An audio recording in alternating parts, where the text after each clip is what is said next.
Now the feast of unleavened bread drew near, which is called Passover. And the chief priests and the scribes sought how they might kill him, for they feared the people. Then Satan entered Judas, surnamed Iscariot, who was numbered among the 12. So he went his way and conferred with the chief priests and captains, how he might betray him to them. And they were glad and agreed to give him money. So he promised and sought opportunity to betray him to them in the absence of the multitude. Then came the day of unleavened bread, when the Passover must be killed. And he sent Peter and John. Go and prepare the Passover for us, that we may eat. Where do you want us to prepare? Behold, when you have entered the city, a man will meet you carrying a pitcher of water. Follow him into the house which he enters. Then you shall say to the master of the house, "The teacher says to you, 'Where is the guest room where I may eat the Passover with my disciples?' Then he will show you a large, furnished upper room. There, make ready." So they went and found it just as he had said to them, and they prepared the Passover. When the hour had come, he sat down, and the 12 apostles with him.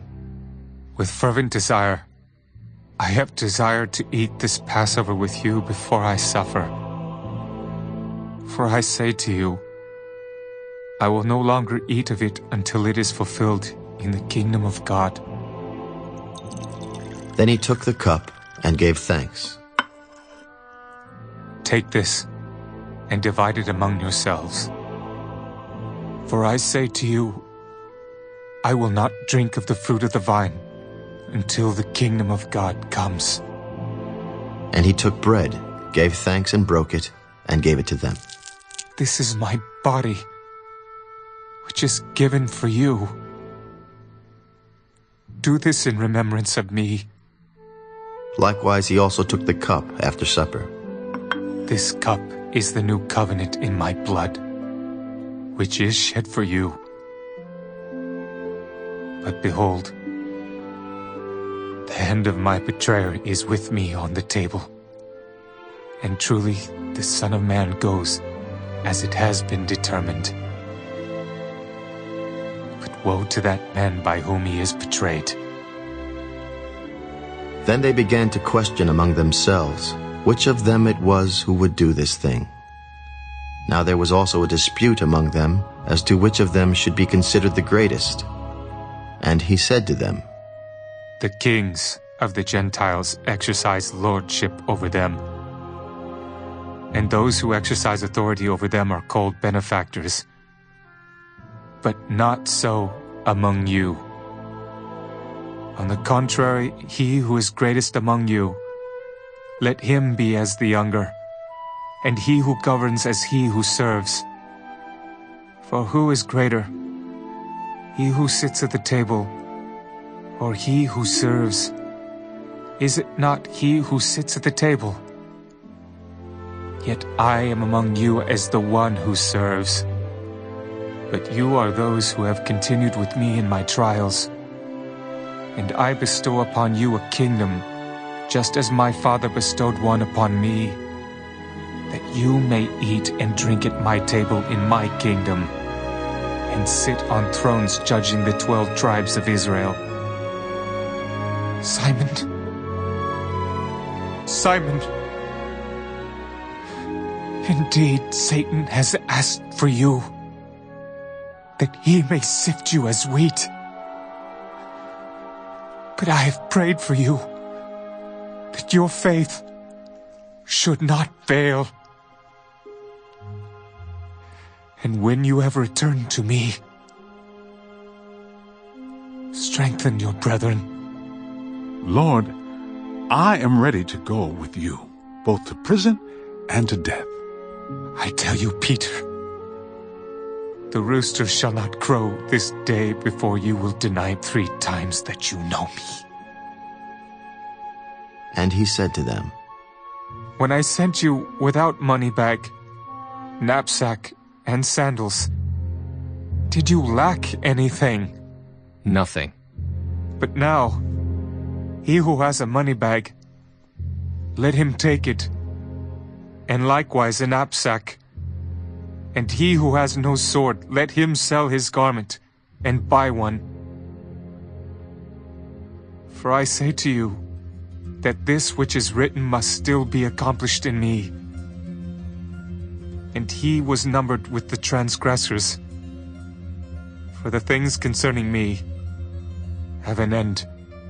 Lord, look. Here are 2 swords. It is enough.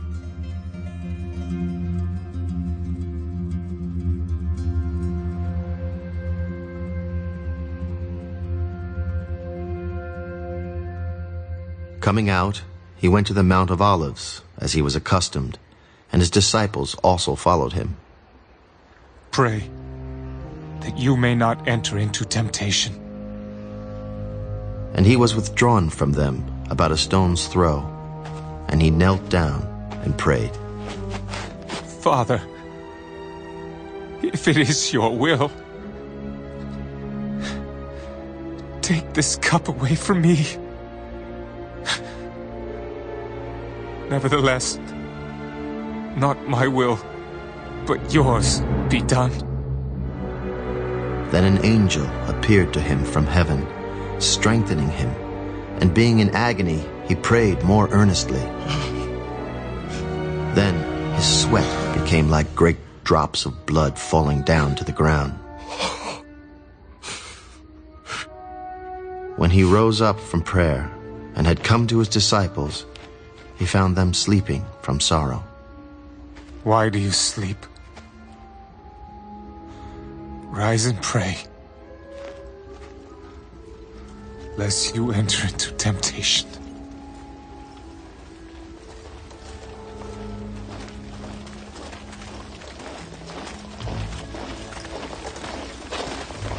And while he was still speaking, behold, a multitude, and he who was called Judas, one of the 12, went before them and drew near to Jesus to kiss him.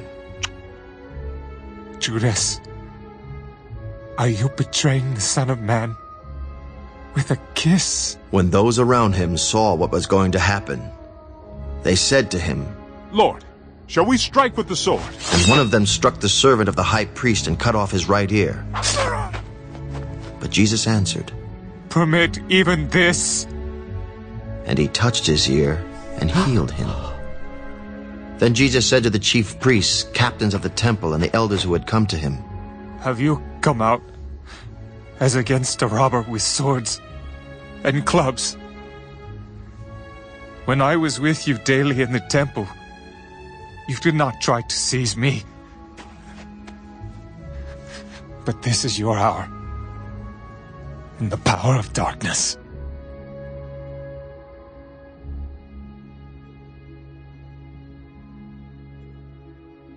Having arrested him, they led him and brought him into the high priest's house.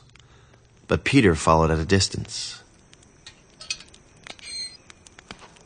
Now when they had kindled a fire in the midst of the courtyard and sat down together, Peter sat among them. And a certain servant girl, seeing him as he sat by the fire, looked intently at him. This man was also with him. Woman, I do not know him. And after a little while, another saw him. You also are of them. Man, I am not. Then after about an hour had passed, another confidently affirmed, Surely this fellow also was with him, for he is a Galilean. Man, I do not know what you are saying. Immediately, while he was still speaking, the rooster crowed. And the Lord turned and looked at Peter. Then Peter remembered the word of the Lord, how he had said to him, Before the rooster crows, you will deny me 3 times. So Peter went out and wept bitterly.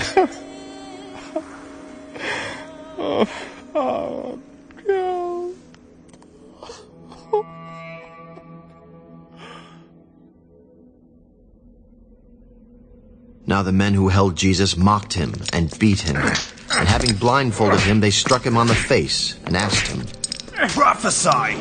Who is the one who struck you?" And many other things they blasphemously spoke against him. As soon as it was day, the elders of the people, both chief priests and scribes, came together and led him into their council. If you are the Christ, tell us. If I tell you, you will by no means believe. And if I also ask you, you will by no means answer me or let me go. Hereafter the Son of Man will sit on the right hand of the power of God. Are you then the Son of God? You rightly say that I am. What further testimony do we need?